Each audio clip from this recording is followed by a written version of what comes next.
up, everybody? What's up, everybody? Let's talk about it. It's April Dawn. What up, everybody? It's April Dawn. What up, everybody? It's April Dawn. Let's talk about it.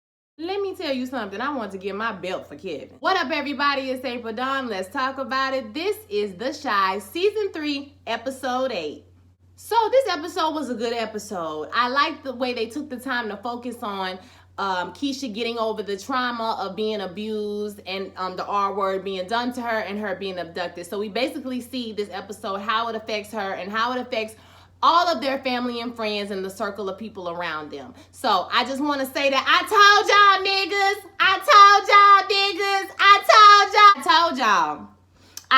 y'all that them parenting styles was gonna clash, honey. And they clashed like in the first 5 minutes of the episode. So being that Dre is a counselor and Nina is, what Nina alludes to later on, that she was a victim of something happening to her herself and her not speaking about it. So that's why she's giving Keisha the permission, or I think that's one of the reasons why she's saying, don't talk about it until you're ready, maybe because she never talked about it.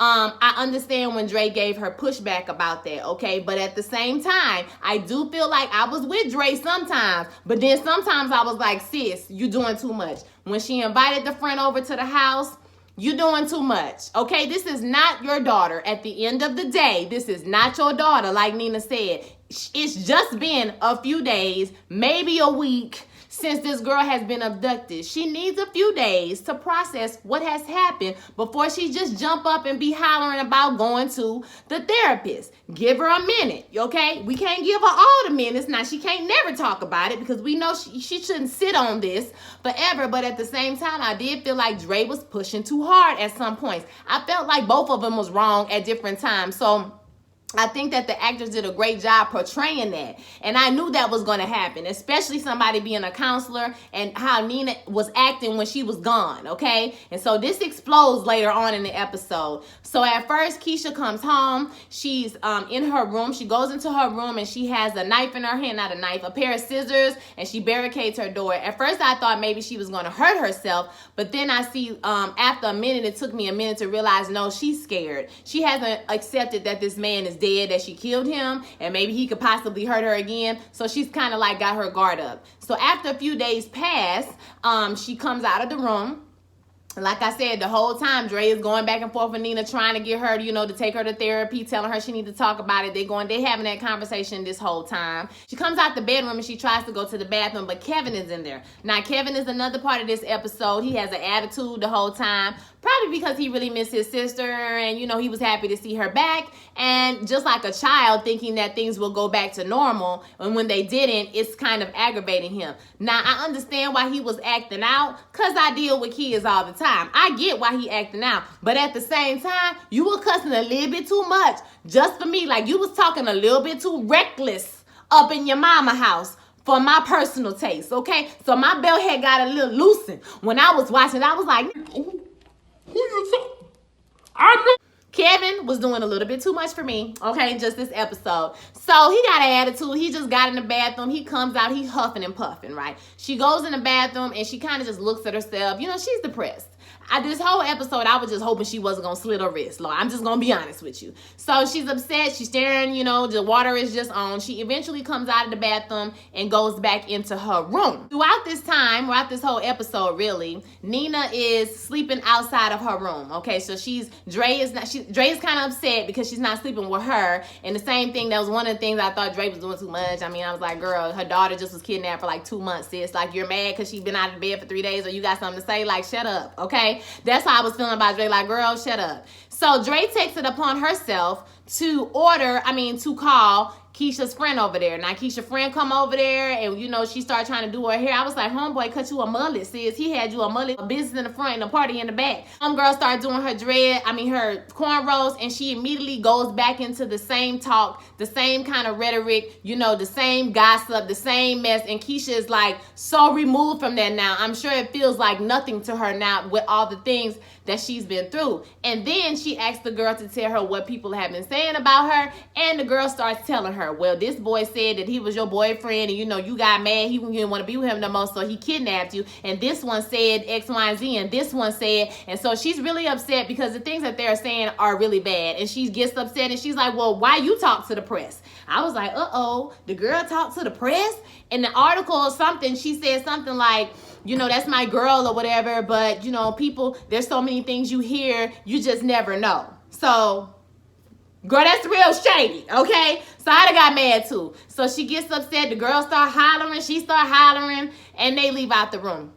The girl did say, I didn't say nothing when you was screwing that coach. I mean, you didn't tell me when you was screwing that coach, so how was I supposed to know? Well, I was trying to protect you. Girl, bye, okay? I mean, she probably was trying to protect her, but girl, you ain't had no business screwing the coach. I mean, I'm just going to keep it 100. They got upset with each other, holler and scream, and the girl leaves out the house, which makes Nina very upset with Dre, which I would be too. Don't be inviting nobody over here. This is my child. Stop it. Dre's whole thing is, when is this child gonna be our kids? How long do we have to be married? They ain't been married that long, y'all. She was kidnapped on the honeymoon. She was only missing for 2 months. Girl. And for all we know, I saw something somewhere that said that when Kevin went to go to the new school, that she was in Dre's office, or that's where she met Dre. Can somebody confirm that for me? I'm not 100% sure. There's something about when Kevin went to town to go see the new school or go have his interview at that school, that she was there. She works there. So maybe, is she the counselor at his high school? I'm confused. So make that make sense for me, somebody, if y'all know what that is. Later on, the boys come over. So Kevin is upset. He can't go anywhere because he tries to leave. They tell him, no, you should spend some time with your sister. You need to stay close to home. So eventually he gets the boys to come over. So Jake and Papa come on over to the house, and they in the room, you know, smoking vape. Vape is so horrible for you, y'all. It's like worse than weed. It's worse than cigarettes. It's bad, okay? Like, don't do vapes. If you're gonna vape. Okay, don't tell nobody I told y'all that. They in the room vaping, they're playing video games, and Jake throws out that Kevin didn't screw Nina. And he's like, well, why you care? And he was like, well, because I heard rich girls are freaky. You know, I want to find out for myself. So that's just a side way to throw it in and say, well, you wasn't messing with her no more. So, I mean, she free game. I mean, I don't understand. So that's all that is. And you can see this going to be a problem, especially with Kevin and his newfound attitude. And we know Kevin ain't no punk. We know he'll put them hands on you, okay? Okay, try Jesus, but don't try me, because I throw hands. Papa expresses that he feels bad because the man who came in, the abductor, gave him a lot of money when he was coming in a pizza place or whatever. He gave him really big tips. So he feels guilty about it, and he feel like he should give all that money back to Keisha, or just give it away. He don't want to have it. And Jake is like, man, we didn't know this nigga was kidnapping people. I was with Jake on this one. I was like, y'all didn't know. I mean, it's not like you knew. He was like, yes, but now that I know, I can't do this. And I was like, Papa got morals, honey. Okay? Morals, honey. Morals. So while all of this is going on, we see Emmett and Jada also stop by the house. And so they bring in some food. Dominique has made some food. I guess he done put that D on her baby because she had 3 pans of food. I was like, oh girl, Emmett must be working overtime. Okay, so Dominique made some good food for them. They brought it over to the house so everybody could eat. And Jada was, asking them, are they okay? Are they good? And when they went, they fixing their food, Jada's just saying, they're asking her, have you dealt with women like this before? And she said, I've never dealt with this situation, but I have dealt with women who have been abused by their partners. And, it's going to take time. It's not going to happen overnight. You guys have to be patient with her and allow her, but she will need to talk about it. And so when Nina leaves, Dre and Jada talk later, and she's just basically like, she cannot wallow in this forever. She's going to have to talk about it with someone at some point. I also want to say that when the boys were in the room, Kevin did express to Papa that he had been praying every day, and all she do is stare at the wall and look at him. So you can tell that he's angry or he's frustrated with her because he wants to connect with her. He wants to talk to her, and she doesn't want to talk to anybody. He just don't understand. You got to be patient. This stuff is gonna, it takes a while to process these things. And you would think with all the things that he's been through in these past 3 seasons, right? Almost getting shot, seeing somebody get shot. It took him a while to process what happened to him. So you would think he would have the same foresight for his sister, but like I said, kids are self-centered, y'all. They're cognitive. You know, they ain't always thinking about other people or how your situation relates to their situation. So I'm not gonna fault him too much, other than he was getting irate and ignorant. I already said that. I ain't gonna go back again. I ain't gonna say it no more because I know I sound like an old lady. At the same time, Emmett goes into the room with Keisha, and I mean, Nina and Dre and everybody looking like, well, I mean, she gave him a hug, and she won't even give us a hug, okay? Because she flinched earlier when her mama tried to hug her. So Emmett goes in the room, and he seems to be the only person that could really, like, talk to her and kind of, like, calm her down. Before he goes into that room, let me say this first. Before he goes into her room, he goes to see Kevin and them. And, basically, before he got in there, he made a little joke about him playing with himself the last time he came over there. But when he gets in the room, Kevin, like I said, he expresses that she ain't doing nothing. She just staring at the wall like she always do. She not asleep. And he was like, well, you got to understand this is traumatic for her, that it's going to take her a while. You got to be patient with her. You know what I'm saying? It's going to take a minute for her to get over this. And so he goes in the room to see Keisha, and they seem to, I really like their friendship. Like, I'm not gonna lie, I didn't like them when they was messing around, because I feel like Keisha has some underlying issues, especially because her mom had fought about the dad, and y'all remember how she used to go so hard for her dad or whatever, and then her dad died. You know what I'm saying? So I feel like Keisha has some issues and has had these issues probably since her mama and daddy split. Her mama came out the closet, so forth and so on. So I feel like she needed therapy. That's what got her to the point where she was doing the things that she was doing in the first place or whatever. So I feel like, you know, her and Emmett had been through, they done been together, he done dogged out, they done moved past it, and now they can be friends. I'm gonna tell y'all, young people who watch this channel, you'll get to a place in life where you might, I mean, you know, depending on who you are, obviously, because some people have no tolerance for foolishness, and that's great. But you'll get to a point in your life where you realize that people are human, they make mistakes, big mistakes, okay, large mistakes, and sometimes if that person is making an effort to do better, or they're a different person than they were before, you can forgive that person and you guys can move on and actually have a good relationship. You don't have to dismiss everybody from your life that did something bad to you, okay? Because eventually maybe they turn into a better person, you know, and you can be friends with that person. Now, that don't always happen, okay? But I'm just saying, as you grow older, you will find that you still can maintain relationships with people after you've dealt with them in a sexual way or whatever. So anywho, I like their little relationship. I like the way that she can talk to him and they can really relate to each other. So he talks to her, kind of tells her, you know, he missed her, everything that was going on. You know, people was looking for her, and she tells him how, you know, everybody's talking about her and how upset she is about it. And he was like, listen, don't worry about what people say. You know, they gonna talk. You know what I'm saying? You know how people are. But you're here, you're alive. That's the only thing that really matters. So she asks him about him and Tiffany, or he tells her they're doing great, and she's like, what did you do? I know you did something. You lying. I can see your face. So he tells her that he messed around with Dom, and Keisha don't know who Dominique is, so he tells her, you know, that's the girl that cooks for him. She brought some food. The food is out there or whatever. And basically Keisha gives him some advice and say, well, you should tell Tiffany, basically, but I understand that by you telling Tiffany, basically, you could be sacrificed in that relationship, and if you don't tell her, you still can be sacrificed in the relationship. You know what I'm saying? So you probably screwed either way. I just don't see the growth in him. I'm sorry.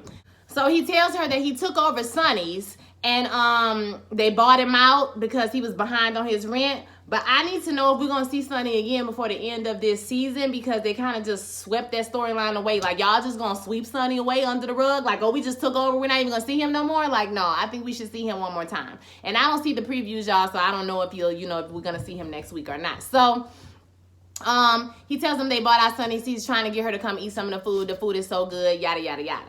So while they're in there talking, the boys are basically talking about Emmett and Keisha, talking about, Papa said they must got a soul tie. Child hollered. I screamed. Papa is like a little old man, okay? But he was saying, you know, Kevin was like, they not messing around. You know, they're just friends or whatever. You know, they cool. They not like that or whatever. So the little boys go back and forth. So eventually what happens is Keisha comes out of the room. She sits at the table, okay? Everybody like, oh, shit. You know what I'm saying? She's sitting at the table. She starts eating the food. Jada sees her, so she goes, she kind of get a cuckoo, to the mama and Dre. Mama and Dre come on out. And then Kevin and the boys start to come out because they smelling the food too. They like, damn, let's get something to eat. So right when it looked like it's going to be a good, happy, wholesome family moment, Keisha's back on her way up. We love her. We're a family. It's great, right? We're going into the family, the sitcom moment, sitting at the dinner table. Here go Papa. Papa got to learn how to read the room. Baby, you got to learn how to read the room. So Papa pulled money out of his pocket, put it on the table. He's like, listen, this all the money the man gave me, your abductor. He gave me this money, and I don't want it. This is blood money. I don't want it. So Keisha is like, thank you, Papa. And then she's like, paused for a second. And she turned around like, why it took y'all so long to find me? I was just down the street. And Dre was like, we didn't know the nigga was crazy, girl. How we was supposed to know? Emmett was like, man, everybody was looking for you. Like, don't do that or whatever. We was all looking for you. Keisha says, I'm not Keisha. Kevin stands up like, man, forget this. You know what I'm saying? You've been up in that room all them days, and I almost died looking for you, talking about nobody was looking for you. Well, why you almost died? Because I had to go to the trap house. Well, why would I be at a trap house? I didn't say you was at a trap house. That's where your boyfriend was. Oh, my God. Nina said, oh, my God. You done heard your daughter was screwing the track coach, and her boyfriend got a trap house, child. I know Nina's back there just clutching all her pearls, child. So she stands up. They start hollering. Kevin like, man, F this. I'm tired of y'all effing playing with me. He go off. Kevin say he tired. Okay, so he go in the room. He closed the door. And he put the headphones on, and the mama go in the room. Nina go and Dre, and they like, you better get up, or I'm gonna knock you out. I'm gonna knock your ass up. So he takes it out his ear, and she's telling him, you got to be patient with your sister. This is gonna happen. We understand you uncomfortable. We understand this is not, the way it is. And Dre is trying to tell him too. Listen, you just gotta have patience. We're gonna get through this. We're together. We're family. We're gonna make it work. When they were screaming at each other, Jake was like, I think we probably should leave. Papa told my son, dude, would it be wrong if I took a plate? I said, boy, get out my face. You the one who started all this drama, okay? Read the room, sir. So they get up. The boys leave or whatever. Everybody leaves. So eventually what happens is Jada goes into the room. While they're in the room with Kevin, Jada goes into the room with Keisha. And she starts to tell her basically about her own experience and how somebody in her family was molesting her or, doing the R word to her. And she had to deal with the trauma all the time because every time Christmas, family functions happen, she had to see this person. And she never told anybody, or she never talked about it or whatever. So that's why she became a nurse, because she wanted to be the person that someone else could talk to when they were going through things. So she tells her, I understand it's going to be different. It's going to take a while for you to feel normal again. You're going to be waiting a long time. It ain't going to happen tomorrow. But you need to talk about it. You got to express yourself about what happened so that you can move forward with your life. So I felt like Jada was very, very, very instrumental to this episode being successful, and this girl not doing nothing crazy to herself or not wallowing in depression, because Dre and Nina are competing with each other behind the parent, not competing, but you know what I'm saying? Like, they're going back and forth about the parenting. Nina feels a lot of guilt about how she's raised her child or what she has let slip through the cracks. You can tell that she feels guilty about her doing this. She feels bad. It's more, I ain't gonna say it's more about her, but she's thinking about herself a lot, okay? A lot and what she did wrong. And I understand as a parent, you're going to reflect on what you could have changed. But right now, we just want your daughter to be healthy. Okay, so you can't wallow in what you did and didn't do. It's done now. It's over with. You can't change it. The next day, she's cleaning up. Keisha's getting all her clothes together. And we see her moving clothes. I'm like, she about to go somewhere? She not about to go nowhere. So after Jada leaves, she takes all these clothes and she puts them in the tub and she lights them on fire. So the mom comes in, Nina comes in, and she's like, you think burning these clothes is going to make you feel better or it's going to save you? And she was like, no, I need to save myself. Because she says, I'm sorry I wasn't there to protect you. I'm sorry I wasn't there to save you. And she says, no, mama, it's okay. It's time for me to save myself. So we see that the next day she wakes up. Kevin is looking at her walk through the living room, and they're going to take her to therapy. Praise God. Okay, they get outside and she kind of looks around and takes that big deep of fresh air, big breath of fresh air, and she goes on. Boop. One more thing I forgot, y'all. Before she did the clothes, Ronnie comes over to the house. So Ronnie, boop, boop, boop, comes over to the house. Keisha has invited him over.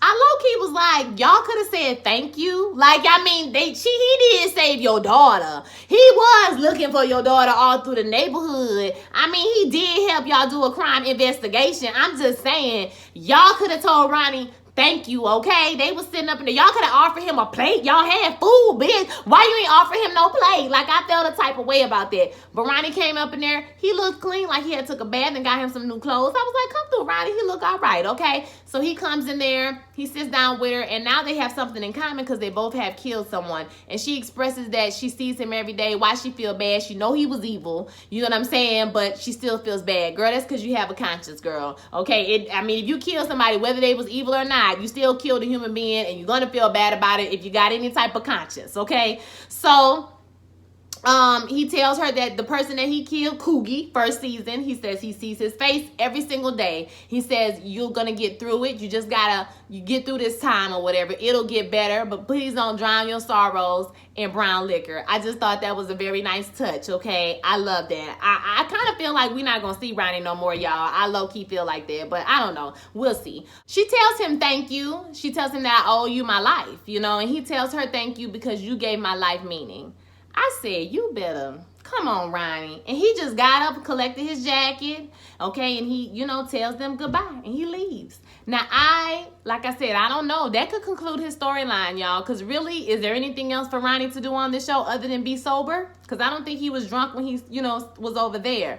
So, I don't know if we're going to see him no more, because if you think about it, all the major characters, except for Emmett, he's the only major character from season 1 that's still around. Everybody else is gone, except for Kevin, who is the star of the show. So, you know what I mean? Like, I don't know. You know, I don't know if we're going to see Ronnie no more. What do y'all think? So,